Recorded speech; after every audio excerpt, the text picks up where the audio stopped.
The best way to understand and describe our faith in God is to do so in terms of relationship. St. Catherine of Siena, a church doctor and spiritual giant, once wrote in her book, The Dialogue, that people in general have one of three relationships with God. The first relationship that people can have with God is that of slave to master. The slave fears their master. The slave fears punishment or even being sold, and therefore does not want to do anything that will make the master upset and angry. Consequently, the motivating force behind this relationship is fear, and fear alone. St. Catherine writes that some people have this relationship with God.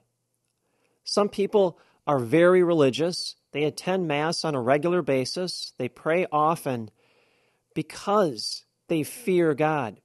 They fear punishment and even damnation from God if they don't practice their faith.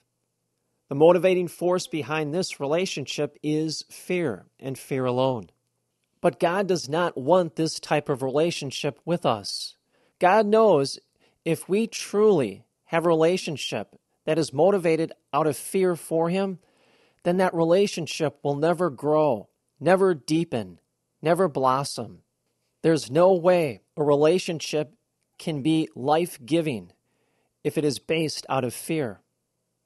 St. Catherine continues and says, the second type of relationship that people may have with God is that of mercenary love. St. Catherine describes this relationship in terms of a quid pro quo. Two people will come together and form a friendship based upon their own self-interest. Each party wants to receive something from the other, whether it's pleasure, knowledge, fame, or fortune. The sole motivating force behind this relationship is the person's own self-interest. It's not a pure love, but it's a mercenary love.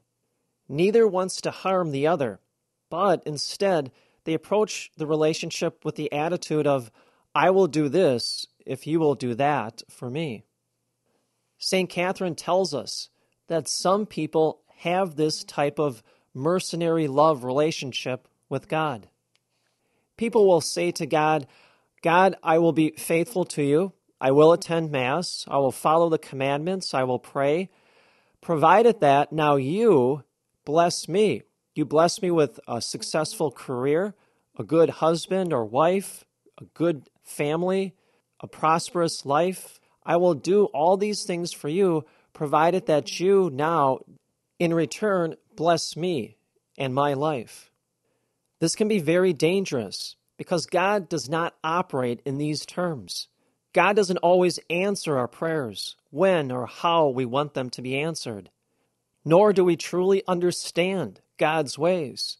And therefore, if our faith is based upon this type of mercenary love relationship, then it is a faith that is tenuous at best. And yet God does not desire this relationship with us. Finally, St. Catherine tells us the third relationship that some people may have with God is that of lover. It's a relationship based upon love and love alone, mutual, self-giving love.